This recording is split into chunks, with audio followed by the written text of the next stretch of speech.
Assalamualaikum warahmatullahi wabarakatuh. Enak sekali ya kalau di sini. Kita salam, dijawab bagus-bagus. Kita salam, dijawab waalaikumsalam.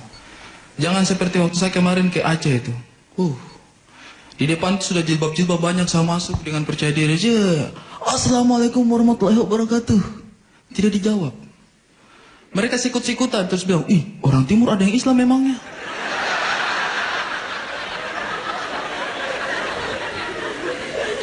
Orang timur ada yang Islam, ada orang timur yang Islam, kenapa tidak? Saya pikir itu bukan masalah harusnya, ya kan? Ini gara-gara stereotip. Orang timur itu harus hitam, keriting, tidak boleh Islam, namanya harus Simon. Ya. Tidak juga.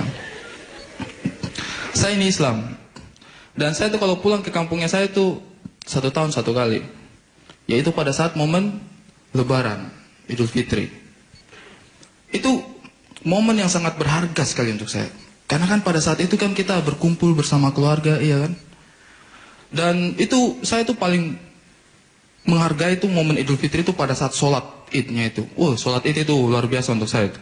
Saya kalau pergi sholat Id itu, pokoknya pakaian itu, FPI itu sudah tidak ada apa-apanya itu. Surban itu tinggi, minta ampun.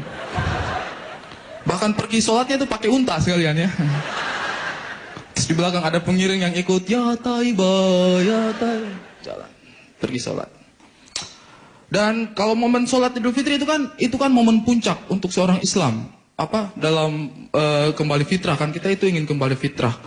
Itu luar biasa sekali. Saya itu sudah paling khusus sekali kalau sudah sholat Idul Fitri itu. Itu kan setelah 1 minggu lamanya kita berpuasa, ya kan? Ya itu suka-sukanya orang lah, hak-hak orang. Itu amal ibadah orang masing-masing, tidak usah 1 minggu saja itu sudah berusaha maksimal itu. Itu harus dihargai. Saya kemarin kan main film ya, Comic 8, sudah premier. Mudah-mudahan nanti, ini nonton nanti kan Comic 8? Nanti nonton dulu. Tapi saya tidak terlalu bangga juga main film itu. Pertama saya bangga pas ditelepon, Ari, nanti bisa gabung main film Comic 8 enggak? Bisa sekali. Saya pikir-pikir dulu ya, tapi dalam hati, yes. Terus saya telepon orang tua di rumah. Halo, Mama. Ini, saya dapat peran main film, jadi peran utama, Comic 8. Terus saya punya mama itu tanggapannya dingin saja. Oh ya terus, baguslah kalau begitu. Mama tidak senang kan? Mau senang kan bagaimana? Ini main film ini, terkenal lagi. Ya kok terkenal di situ. Di sini siapa yang menonton kau? Tidak ada bioskop di sini.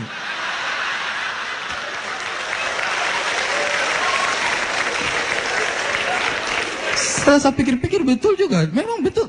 Di sini kita bangga-bangga. Kalau saya pulang ke kampung sana tidak ada yang kenal juga. Bioskop tidak ada, apa gunanya? Iya. Ini saya heran sekali Indonesia ini. Ya kita selalu bicara keadilan sosial bagi seluruh rakyat Indonesia. Tapi kalau kita bicara keadilan sosial bagi seluruh rakyat Indonesia, coba kita lihat ke Indonesia Timur sana itu. Masih ada keadilan ke sana atau tidak? Ya pembangunan apalah, hiburan juga. Bayangkan di Indonesia ini ada 700 bioskop di Indonesia, 700 lebih bioskop Indonesia. Dan berkat perwujudan keadilan sosial bagi seluruh rakyat Indonesia, itu kita Indonesia Timur kebagian 5. Adil sekali ya. Luar biasa Indonesia ini. Aduh. Dan ini sebenarnya gara-gara moral di tengah-tengah bangsa kita ini sudah semakin merosot sekali. Kalau saya boleh bicara sedikit, kita punya moral merosot itu sebenarnya satu hal, gara-gara pendidikan moral. Menurut saya pendidikan tetap harus dijadikan kambing hitam. Karena pendidikan kambing hitam. Bukan memang, tapi memang betul, apa-apa itu kan harus lewat pendidikan. Pendidikan moral menurut saya di tempatnya kita di Indonesia ini, kurikulumnya itu tidak tahu tujuannya itu sebenarnya apa, mau diarahkan kemana. Karena kita kan dulu belajar sama-sama, pendidikan moral itu diajarkan dari kita masih SD. SD pada zamannya kita dulu itu kan apa? Pendidikan moral lewat PMP. Tidak ada, masa saya tua sendiri di sini? Perasaan banyak yang tua-tua deh. PMP diam saja. Dulu kan zamannya kita itu kan PMP, Pendidikan Moral Pancasila. Kemudian diganti lagi, jadi PPKN, Pendidikan Pancasila Kewarganegaraan. Cuma yang saya tidak mengerti dari konsep pendidikan moral ini, itu adalah sebenarnya itu mau diarahkan kemana tujuannya ini pendidikan moral ini. Karena kalau menurut saya sih banyak poin yang tidak aplikatif itu ketika kita terapkan di kehidupan sehari-hari. Kita kan selalu diajari waktu SD itu untuk menjadi anak yang baik, iya kan? Untuk menjadi anak yang baik, beginilah, begitulah, beginilah, begitulah. Coba perhatikan waktu kita masih SD. Itu pasti yang diajarkan jadi anak baik itu pertama harus rajin menabung lah, iya kan? Harus rajin membantu orang tua. Mungkin kalau orang tuanya pencuri motor, harus rajin membantu orang tua mencuri motor, ya. Mungkin. Tapi ada satu poin yang saya ingat rekam sekali dalam kepala saya, karena itu merusak pikirannya saya. Yaitu ciri-ciri anak baik adalah anak baik adalah yang membantu menyeberangkan nenek-nenek. Membantu menyeberangkan nenek. Ada. Sampai sekarang di kurikulum masih ada itu. Poin itu. Saya tidak tahu ini idenya siapa, apa motivasinya dia tulis ini. Karena pertanyaannya saya, di antara hadirin semua yang ada di sini, siapa yang pernah membantu menyeberangkan nenek-nenek? Tidak ada. Saya juga. Berarti secara tidak langsung kita gagal menjadi anak baik. Saya kurang ajar. Dan kenapa harus redaksional seperti itu? Membantu menyeberangkan nenek-nenek. Ini tidak aplikatif. Misalnya bayangkan, yang mau menyeberang itu ibu-ibu. Hamil. Bawa belanjaan banyak. Labu, kangkung, anoa, babi, banyak begitu dia bawa. Dia bawa belanjaan banyak. Terus dia mau menyeberang. Setengah mati kan? Setengah mati dia mau menyeberang. Akhirnya dia harus minta tolong sama anak kecil di sampingnya dia.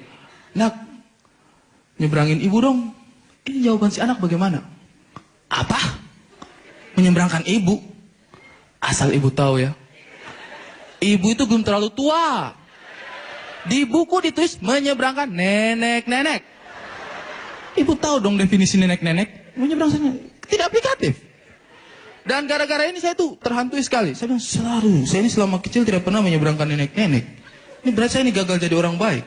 Akhirnya saya cari penyebabnya. Kenapa saya gagal menyeberangkan nenek-nenek waktu saya masih kecil? Dan tahukah saudara-saudara sekalian, banyak di antara kita gagal menjadi anak baik, gagal menyeberangkan nenek-nenek.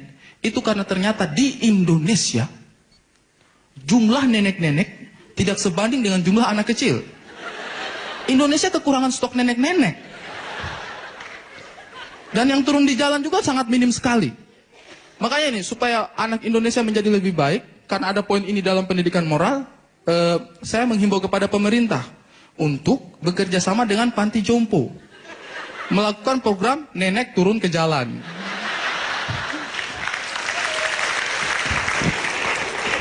Jadi biar gampang kita menemukan nenek-nenek yang diseberangkan, kan lebih enak.